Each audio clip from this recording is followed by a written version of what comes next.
everyone, Assalamu alaikum. This is me Rafiq Islam Rahna. Welcome back to my another video. So আজকে হচ্ছে পয়লা Boishakh and পয়লা বৈশাখের দিন তো কিছুই করি না, বাট কি করি চলো তোমাদের সাথে শেয়ার করি। তো গাইস, এই মাছগুলি এখন ভাজা হবে। এই হলো আজকে পান্তা ভাত। আজকে বিছানায় এই চাদর বিছাবো। এই হচ্ছে আজকে ব্রেকফাস্ট মেনু।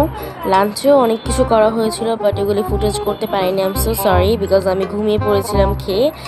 সো আজকে হচ্ছে ব্রেকফাস্টে এইটাই ছিল। সো গাইস, এখানে কারেন্ট নাই, এই পাখাতে বাতাস খেতে হচ্ছে। আমি এখানে অসহায়ের মতো বসে আছি, সরি শুয়ে আছি। গাইস, সন্ধ্যা হয়ে গিয়েছে আর আমি এখন পড়তে বসেছি। সো আজকের ব্লগটা ছিল এতটুকু পর্যন্ত। তোমাদের কেমন লেগেছে অবশ্যই কমেন্ট করে জানাবা। জানি একটুও ভালো লাগেনি, কারণ অন্যান্য মানুষরা ঘুরতে যায়, বাট আমি ঘুরতে যাই না কখনোই। পয়লা বৈশাখ আমরা তো ভাবে পালন করি না, জাস্ট হচ্ছে পান্তা ভাত আর ইলিশ ভাজি খাই, বাট বাইরে কোথাও ঘুরতে যাই না। সো এতটুকু ছিল আজকের ব্লগটা। দেখা হবে নেক্সট কোনো ভিডিওতে। ততক্ষণ পর্যন্ত তোমরা সবাই ভালো থেকো, সুস্থ থেকো। আল্লাহ হাফেজ, বাই বাই।